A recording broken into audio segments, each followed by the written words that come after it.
Sansui 9090, flagowy model tego producenta. Na temat tego konkretnego modelu jest bardzo dużo legend, bardzo ceniony sprzęt przez wiele osób.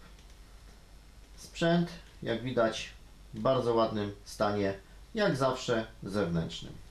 Podłączyłem odtwarzacz CD, antenę radiową i generator audio.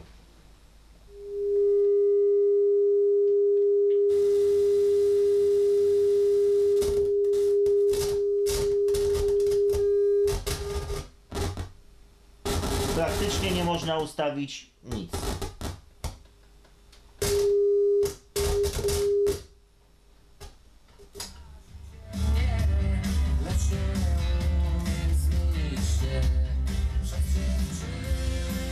Na radiu jeszcze coś gra.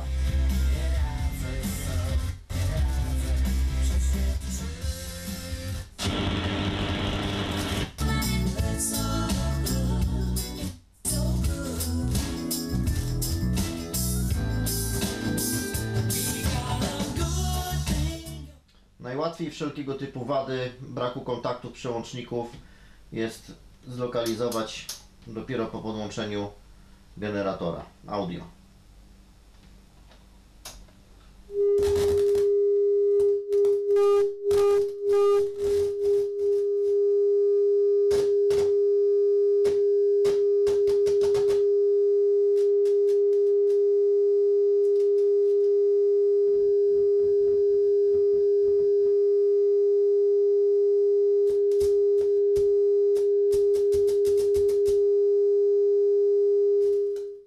Tak się zachowuje sprzęt, który ma 40 lat i nie był naprawiany. Nigdy nikt tutaj nic nie dotykał. Obejrzałem wnikliwie i mogę tak powiedzieć. Od razu, co łatwo zauważyć, nie ma podświetlenia skali. Jest to spowodowane chyba usterką raczej nie żarówek, tylko zasilacza. Lub steruje podświetleniem, ponieważ wskaźniki są podświetlone, a pracują z tego samego napięcia zasilania co żarówki od skali górnej. Wewnętrznie urządzenie prezentuje się też bardzo ładnie, przez to, że nie było nigdy rozgrzebane przez nikogo. Tuner, głowica FM, końcówka mocy, potężny transformator sieciowy, blok radiatorów z tranzystorami mocy, wejścia. Tu jest przełącznik źródeł. Widok urządzenia od spodu. Płytka przełącznika głośników oraz płytka zabezpieczenia. Płytka regulacji barwy dźwięku.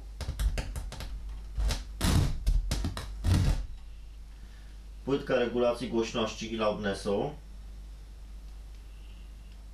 Przełącznik wejść. Płytka przełącznika wejścia i płytka końcówek mocy. I tutaj są dwa kondensatory mocy. Powiem tak, jak na tak duże urządzenie, na tak wielki transformator, te kondensatory nie należą do największych. Zrobię tutaj modyfikację, zwiększając pojemność tych kondensatorów do 10 000 mikrofaradów. Aktualnie mają 6800 i dam super niskoimpedancyjne kondensatory, tylko niestety troszeczkę większe, takiego typu Powerlytic USA 10 000 mikro na 90 V. Aby teraz je zamontować, będę musiał dorobić dwie obejmy i zamontować je w taki sposób, jeden i drugi.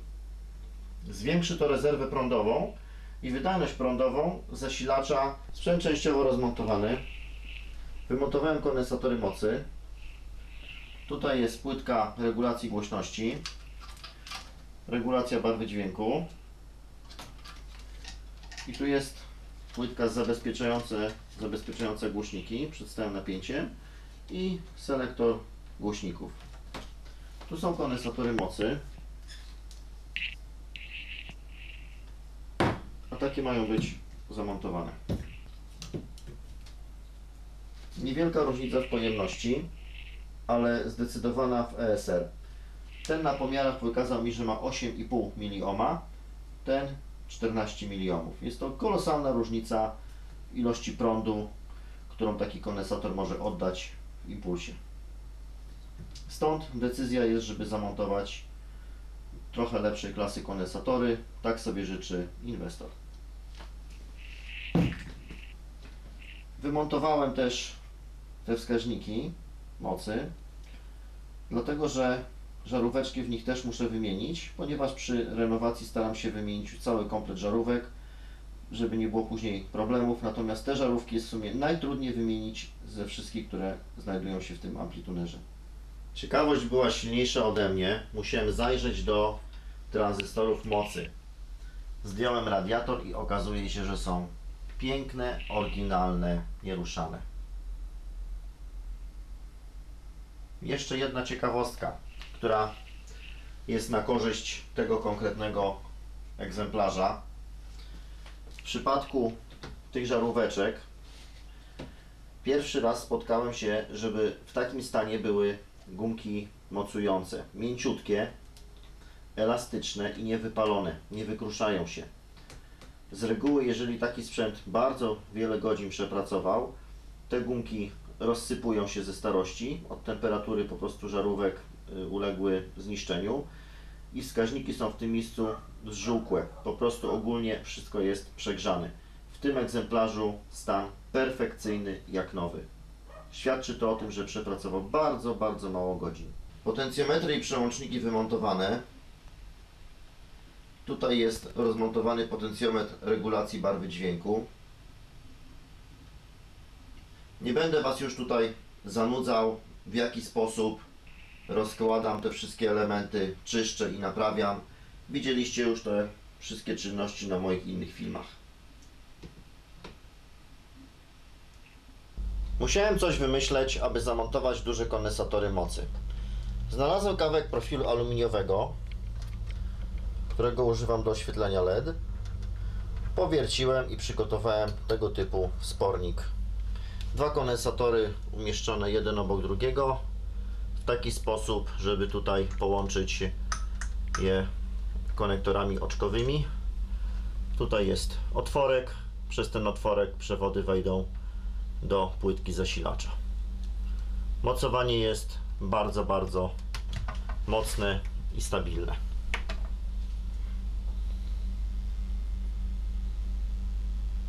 Była to praktycznie jedyna możliwość zamocowania tak dużych elektrolitów.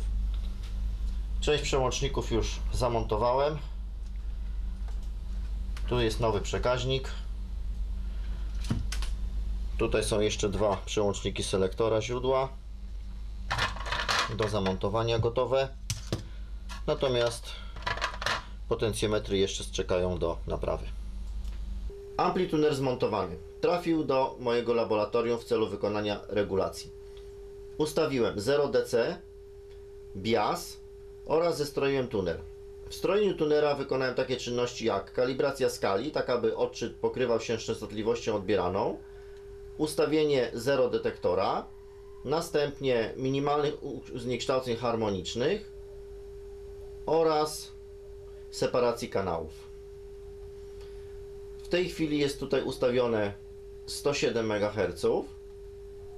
0 detektora jest na 0, tak jak powinno być. I na generatorze FM również 107.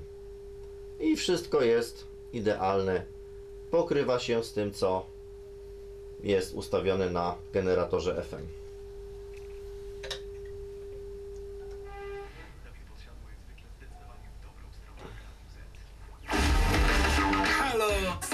A jeżeli chcielibyście wywołać uśmiech na swojej twarzy, to polecam Facebooka Radia Z. Tam jest wyjątkowe zdjęcie mojej Dżbika. Wyglądamy jak... Jak dzieci. Tak, jak takie dzieci, które mają naprawdę nierówno pod sufitem zdjęcia ze zwierzętami. Ja wybrałem sobie delfina, a ty co tam, Dżbiku, masz? Ja mam zieloną żabkę. Są z nami w studiu. To zdjęcie również będzie można zobaczyć, ale nie tylko nasze zdjęcie, również wasze komentarze, między innymi od Magdaleny, która pisze tak: jestem dzieckiem, choć plastik, dowód w portfelu twierdzi inaczej, gra w gumę to fitness mojego dzieciństwa, pozdrawiam.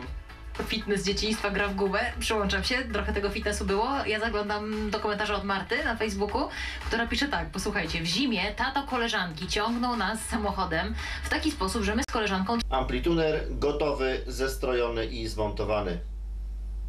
Stan zewnętrzny po renowacji, po wyczyszczeniu zasadniczo nowy. Tak jakby nigdy nie był używany. Jeżeli chodzi o stan techniczny po renowacji, określam oczywiście jako nowy. Przygotowany na co najmniej 20, a może 30 lat pracy.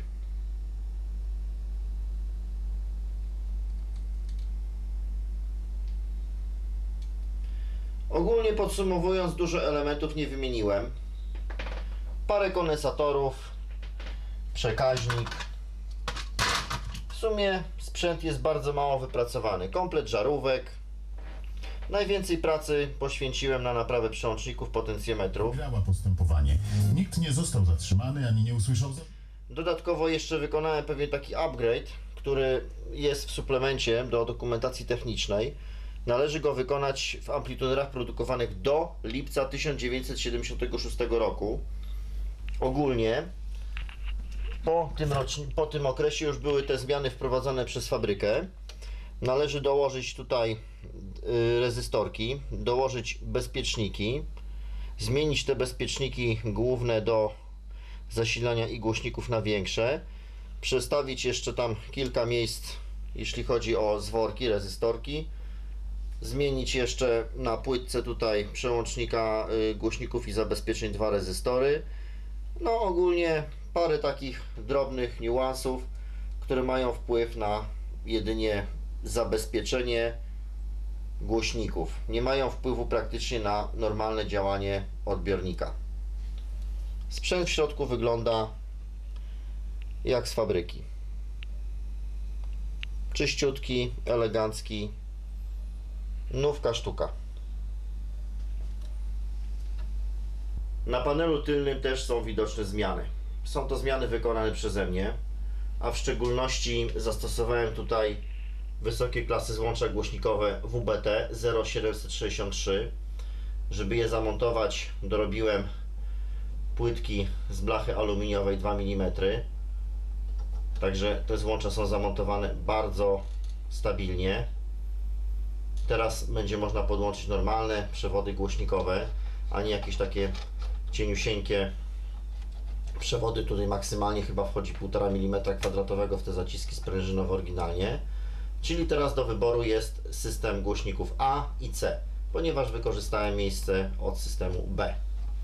Następną standardową procedurą, którą wykonuję, dałem tutaj nowy przewód sieciowy 3 razy 1,5 mm kwadratowego z uziemieniem. Standardowo producent stosował przewody bez uziemienia. To tyle, jeśli chodzi o zmiany z tyłu urządzenia. Więcej modyfikacji w nim nie wykonywałem. Sansui po renowacji. Zobaczcie, jak jest zrobiona obudowa. Orzech amerykański, czyli tak jak oryginał, wybarwiony i wylakierowany. Zasadniczo jest to zrobione na oryginał. Mały wyjątek stanowią tutaj takie tulejki aluminiowe, dorobione tak, aby ładnie wykończyć otwory na wkręty.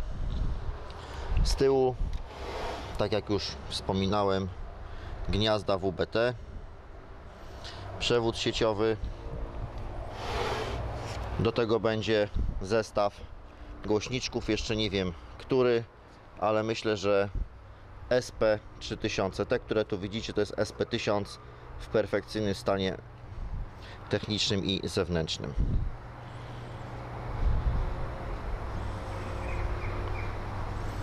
Po renowacji taki Sansui jest zasadniczo nowy i zewnętrznie, i technicznie.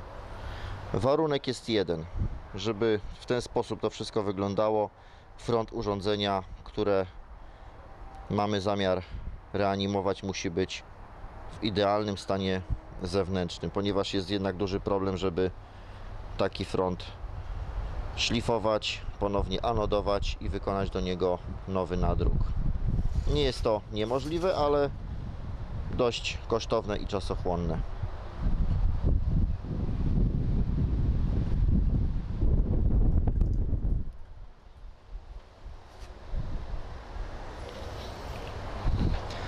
Zapraszam, jeżeli macie takie urządzenia do renowacji, chętnie podejmę się wykonania takiej usługi.